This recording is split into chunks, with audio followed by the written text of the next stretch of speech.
Welcome to Retirement Mentorship. I am your host, Freeman Lindy, and I'm your mentor to and through retirement.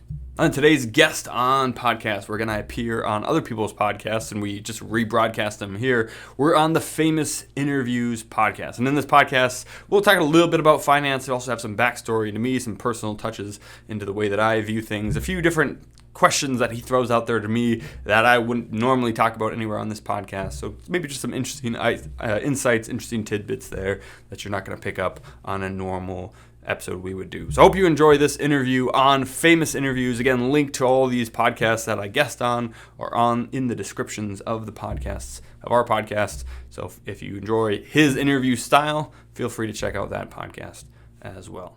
Without further ado, here's my interview on Famous Interviews. We'll see you soon. Cheers.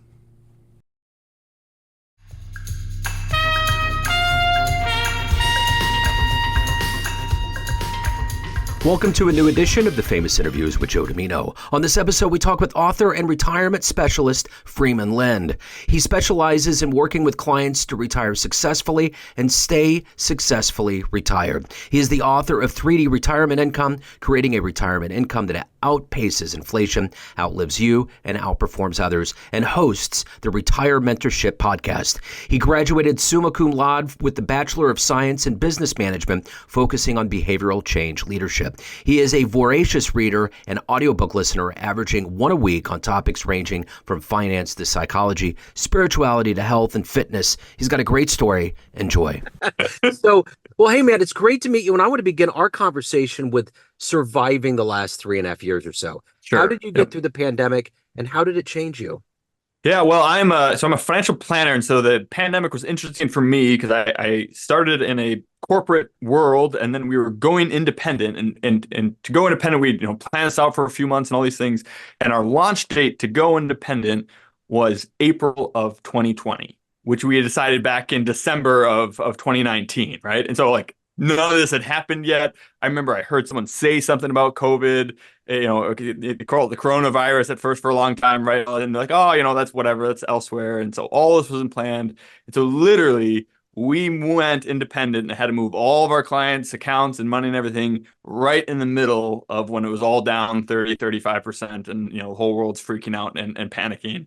And so not the greatest timing for all of that in hindsight, but it was, just a great growth experience, I think, just in the business and in client relationships. And, we were already using Zoom for a lot of people, for a lot of client meetings and all this kind of that. I like to say I was using Zoom before it was cool. And so, that was kind of a natural transition to just, hey, instead of you coming in, we're just going to switch it to Zoom like we've done before and some of that. And then here, it's a little bit smaller city and so we didn't have as much of the lockdowns as you get in some of the bigger cities and whatnot. So it wasn't, my experience with it was much better, I think, than a lot of people's. And I still can't believe that we made that whole transition as far as investments and everything goes at the worst possible time. But we didn't lose any clients. We gained some clients during the whole thing of people who, their advisors were freaking out and they couldn't get a hold of them and all these things. And we were there for them. So they appreciated that. So it was, it was an interesting time, I think, for everybody, right? And better for me than for many, I think. You always hear these stories where kids have to grow up fast. They have special circumstances, things are going on. It almost sounds like that's what you had to do. You had to, you were baptized by fire. You had to perform. You didn't have a choice. Right. And so we were still young at the time, I had only been doing it for a few years. And so we were still in that build mode, in getting clients and all those things. And there's, if you're familiar with market history at all, it had been 10 years of nothing but the market's going up. And so people just kind of start assuming the market only goes up. There are no more of these things. We solved that back with the Great Recession. And then to have, 2020 and then, the big longer, 2-year 2022 to maybe now-ish, thing that we've been through with the inflation and all, it's been nothing but yo-yo this whole, basically my whole career of doing this. And so, yes, it is. You have to grow up fast. You have to learn how to communicate really well, really quickly. You have to make sure that you know what you're doing and you're not, leading people astray when they're trusting you with their life savings. And so, yeah, I think that's a good way to characterize it. You grow up fast for sure. Totally. So you are an author and you're in the finance world, but let's get to the brass tacks. I'm going to put you in front of a bunch of third graders. It's career day. and one of the kids is curious and says, "Hey, what do you do for a living?" How do you For answer that? sure.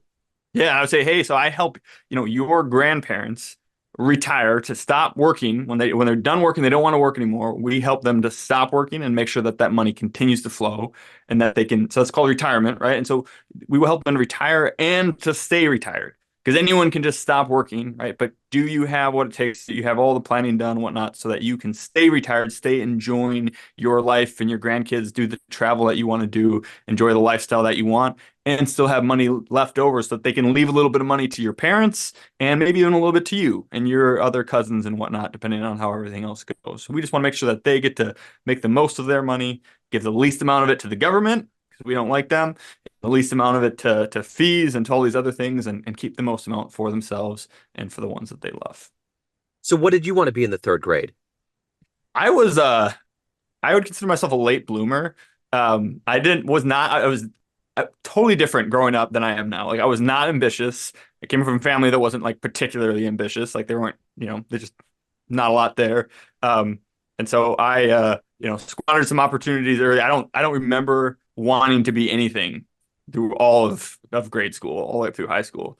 Yeah. The only thing that I remember, and maybe it's just because what I'm doing now, I remember like in sixth grade, like meeting someone at church who was a financial advisor, and he was just he was like the greatest guy, like, really helped out with the youth group, really got along with all of his kids and stuff, but was also just kind of cool, kind of suave. And I didn't even know what a financial planner was, but I just knew that that's what he was. And I was like, oh, that could be kind of cool to be that someday. And then to come back around to that later was kind of cool. But really, I think it started for me kind of post high school and stumbled upon just like a personal development book, and I was like, oh wow, there's a lot out because I didn't have like role models or people who were really pushing themselves to do more, to be more around me. And so I kind of discovered a lot of that in books and just became a, a voracious audiobook listener and just listened to tons of books. And that is really what made me want to go into this industry when I heard more about that and want to do a lot of things that I do. And so now I'm also a huge advocate for people for listening to books and enjoying those and all the learning and stuff that you can get out of good podcasts, good books, those kind of things. And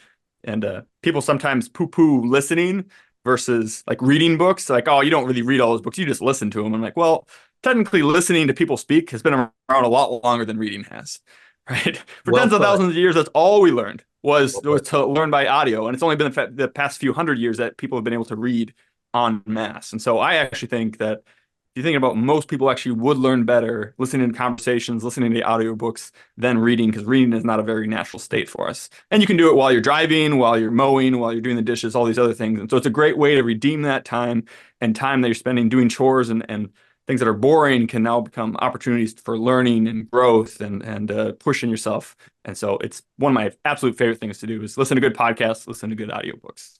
I totally agree. I love it. I think that way. That's what it comes. My wife's a fifth grade teacher, and those kids Mm, beg her to read stories. yep. Kids love that. It's a part of like our DNA. So yeah, I don't see any distinction between listening or reading. You're divulging all of these words, and one way or another, the one thing that's going to actually filter that is your brain. So it doesn't matter if it's on a page or if it's floating auditorily through the air. Yep. Well, I think part two. So like, so I've written just the one book so far. I think I'm gonna write another one this year, but like, and it's gotten great. And I've heard a lot of times like, man, you're such a great author. You have such a great way with words. Like, how did you learn how to do this? Like, did you take classes where you're an English major? And it's like, no, I took no classes on writing a book, did no training. I've just consumed a ton of books. And when you listen to or read all these really great books by all these really great authors, I think some of that stuff just kind of rubs off on Yeah. you, just in the way that they organize their thoughts and the way that they communicate those and the way they summarize those, break down big issues into small steps and all those things. And so I think that's kind of just come off of me, and I've been able to just kind of regurgitate that back out using the things that I want to talk about. And so yeah, that's been a fun experience. And I think I directly attribute my ability to write books to how many of them I've listened to. And Yeah. so yeah, big fan. Yeah. So let me ask you this. You kind of mentioned that you really didn't have any heroes, but has there been someone? I know there was this finance gentleman that you looked up to, but have you had a hero maybe later on in life or somebody that's been really influential for you? Yeah, and I think you could answer parents and stuff, great parents, great family, a lot of those kind of things. I won't go that route, even though I certainly could. I think even just professionally, there's a guy by the name of Nick Murray he's got to be in his 80s now, who's been doing financial advising for 50 plus years. And his whole philosophy was we got to stop trying to pick and choose stocks and funds and all these things like earning a lot of money in the market in for retirement. All these things is much less about picking the right funds, picking the right managers, picking the right stocks, and much more about your behavior and can you stay invested over long periods of time and just some of those more behavioral elements of investing. And it was the first I had heard of it, and I read a bunch of his books and subscribed to his newsletter and all that, and it really shaped the way that I do my practice. And I haven't been doing it as long as he has, but so it's nice to have that that 50 years of experience that he's been doing it to lean on as well, in addition to my own experience. So he really shaped a lot of how we explain it to clients, and it just clicks. Like so many people are just so sick of always having to monitor the market, always having to try to jump in and out, trying to pick the right managers. Are we doing the right thing? And to have more of a behavioral aspect of it, and to just be able to, hey, we're gonna have one plan. We're gonna make sure that that's correct at the beginning, but then we're just gonna stick to it, through thick and thin, and make sure that no matter what the market's doing, that we don't have to care because we're prepared for it either way, and some of these kind of things. And so I have to attribute a lot of my success to his philosophy, and so I guess I'd consider him probably a hero of late. So if you could meet one person on the planet right now and spend some time with them, pick their brain, who would it be? Um, well, he would be good. The other one probably would be there's another guy in our industry called Michael Kitces, and he's kind of like if Nick Murray is the behavioral kind of softer side of the business, Kitces is the brains, right? He's got an entire alphabet soup behind his name, just like knows everything. And so it'd be great to sit down with him and chat up kind of more the specifics. 'Cause you got to be right on that stuff too, right? You don't always Yeah, communicate all that to clients, but it's your job as a professional to know all that stuff and to make sure it's right. And we just give you the highlights, but you got to know what you're doing in the background if you're managing people's money and their futures. So, absolutely. What's the best advice that you've ever gotten? um, honestly, it was from some YouTube video or something that suggested reading books and redeeming some of that time when you're doing chores and stuff by listening to audio programs and those kind of things. I don't even know who it was, but I think that got me started on that track. And so now I listen to 52 books a year, have since 2018, just basically one a week on average. It's usually a bunch. I listen to in different domains of life, kind of one for each, and that way I'm always improving on with relationships or finances or my career or fitness, whatever it is. And so just having that stuff, and sometimes it's less about learning new things and more about just reinforcing the things that you already know, right? Because Yeah. if knowledge were enough, we'd all be billionaires with six-pack abs, right? We know how to do these things. It's the action, it's the belief that we need to continue to reinforce and continue to do that helps us actually get there. So for me, it's less about learning new things, although that's helpful too, and more about hey, continue to believe in the things that you already know and continue to do those things because we know that if you do these things long enough, the compounding effect of that, like with money, same with actions and habits and those things, those will lead to good results down the road. You just got to stay the course and continue to act on your plan. What was one of the first audiobooks that you listened to that hooked you? Whether it was the person reading it or the material, what was that book that hooked you in? Um, Dave Ramsey's The Total Money Makeover was probably the first like full book that I listened to. I remember just starting it and then I listened to the whole thing start to finish, like one sitting. And I was like, wow, man, it's really cool when you actually know what you're doing with money. And that kind of piqued my interest in getting into this career as well.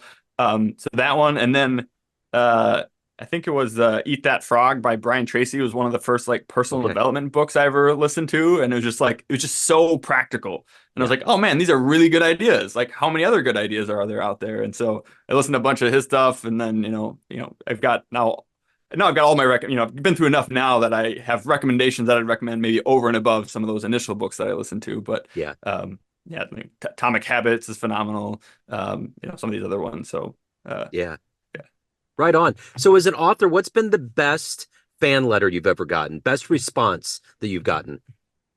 Yeah, I think, it's just some of them that it's the stories that have been from the people that, hey, I've done this myself for so long. I've been trying to do all these other strategies that are complicated and make sense. I keep making mistakes. I keep making, having all these issues. And then I read this book, and for the first time, especially the ones that say like, I've read 20 plus financial books, and this was the first one that I read that really clicked. That really was like, oh, this makes sense. I can do this. This is not some convoluted scheme. This is just it just makes intrinsic sense to a lot of people. And so I think I've got a couple of those of people who have literally read more than a dozen plus personal finance books and have, sent in or written the review on Amazon or whatever, and have stated that and said, but this one was the main one that really stood out to me and clicked for the first time. And so, yeah, I mean, I don't know that I've written the best financial book of all time. I think so, but I'm totally biased on that. Sure. But to hear that from other people who isn't, it's not the only financial book that they've read and throughout that, oh, this is really cool, right? Because I think we've all done that, right? You read your first personal development book, and I was like, oh man, this is a really good one. But then you go read a bunch, and you're like, yeah, that one actually wasn't that good compared to these other ones you read later. And so it's fun to hear that from people who have kind Yeah. of read the whole field, and you still end up at least the top part of their list up there, and so that feels good. Yeah, absolutely. So, you said it took you a while to find your way and your passion in your life. So let me ask you this. If you were to have a dream tonight and run into that senior and high school version of you, 18 years old, and you could give that version of you a piece of advice based on the wisdom you've gained in your life, what advice would you impart on your young version? Um, I would just tell myself to start earlier what I started doing, which is to, start thinking about what you really want in life. We call it goal setting these days, right? And then build processes to actually work towards that and have habits of continually infusing yourself with messages that are going to continue to push you along that direction, whether it's good podcasts, good books, whatever else. Because there is no shortcut. I mean, you've interviewed what hundreds, thousands of people now, right? There's no shortcut to success, to being who you want, and it is finding the right things to do and then doing them over and over and over again over a long period of time. And the earlier you can start that, the better. And so I found that a little bit later than 18. And so if I could have started that, the 4 or 5 years earlier, then I would be even farther than I am now. But and that's something anyone can do, right? Yeah. There's no for the first probably 150 books that I listened to, it was all for free on Libby, right? Which is Yeah. like your digital library, right? And so if you go to your library, you set up an account, you download the app, you can log in there, and there's all this wisdom, all this inspiration is all available out there for free to anyone. Yeah. And so you don't have to be successful already. You don't have to have, an inheritance from your parents to start a business. You don't have to do any of these things. Like anyone can listen to great material and just start acting on that information. And so I like that kind of advice better because so many times you hear interviews with certain people or you hear all these success stories, but then you find out they had just massive advantages that most people don't have, and you're like, okay. And so it's easy to start writing off success as you need to have some prerequisite that I don't have, and since I don't have that, I can't get there. And so I like the stories of people that started with nothing and just started doing good things. They weren't lucky or anything. They just good habits, good actions, good disciplines that anyone can do, and you do them long enough, and you'll find that success. Yeah, those are the best stories. It's such an American tapestry. So everyone has a perception of you, family, friends, clients, colleagues, but you run the show. What's your perception of you? Who do you think you are?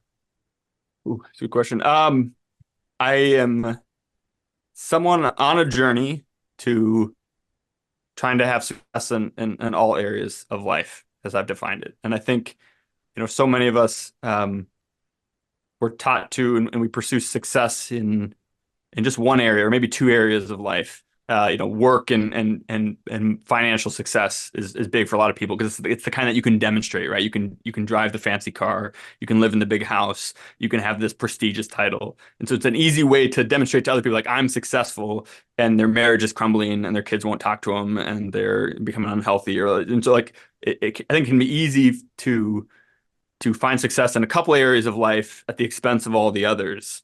And I don't want to do that. I don't want that to be my story. And so I'm trying to prove that you can have success in all areas of life, health, relationships, your spiritual life, finances, work, even fun, even recreation, right? And that you can maintain success in all those and grow in all those at the same time. You're probably gonna have slower success, right? You're not gonna have as much work success if you're trying to actually enjoy your family and spend time with them as the people who are working 80 hours a week, for the first 20 years of their life. But so it might all happen a little slower, but I think it all actually supports one another. And I think I'm trying to prove it, right? But I think you will get farther in life if you pay attention to all those areas because people who have tremendous career success, but a lot of at-home strife, and that's not a place that they enjoy being. It's not a place of support and love and all that. I think they will end up hamstringing themselves down the road as opposed to people who have supportive families who enjoy that time, who have great friends, right? Great health. And so too many of us, we sacrifice a lot of areas of our life for success in one, and then we have to try to get all those areas of our life back. You know, you sacrifice your health and your relationships to earn money, and then you try to pay money to get back your relationships and your health. And doesn't seem Yeah. so. I'm on a journey to try to be successful in all those areas. I haven't figured it all out yet, but through a lot of wisdom of other people, I think we're finding the right track. So You tapped into my Libra bone. That's kind of that balance. You just kind of mm, have to get the scales going. So, of all of these things that you've done so far up to this very day, what are you the proudest of that you've done in life? um, having a great family. I'm proudest of. Like, I really enjoy my wife, and we have a wonderful relationship. I got two daughters, one more on the way here. I love hanging out with them, and I really love the life that we've built there. And so I think, I just don't know that anything else will, I could say I'm proud of launching this business and doing that, or of the book or whatever else, but I think none of that stuff matters if you lose your family along the way. And so I think I'm most proud of those relationships and um yeah, I'll just leave it at that. Right on. So, Freeman, if anyone wants to get your book, they want to hire you, learn more about you, reach out. What's the best way to do that?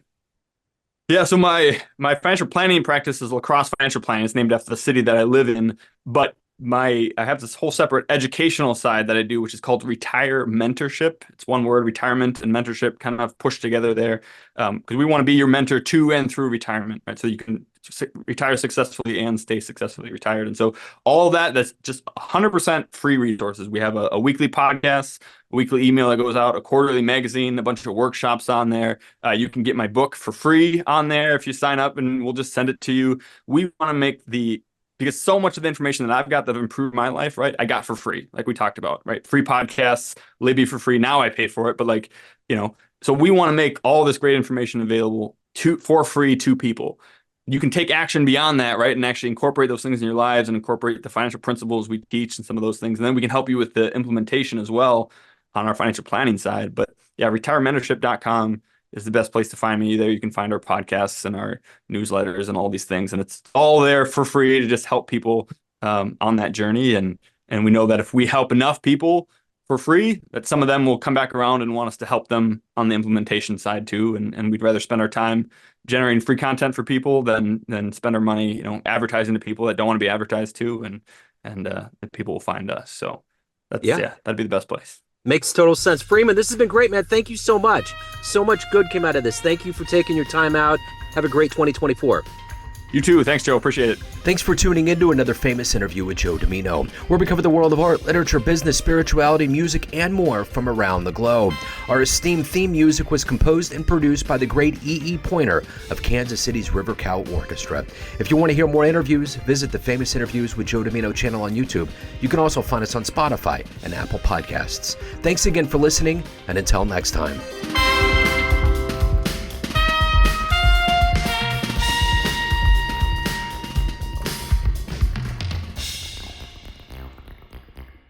If you enjoyed that, you would love being part of our free membership community. It's called Retire Membership, and it has a host of benefits, all for free.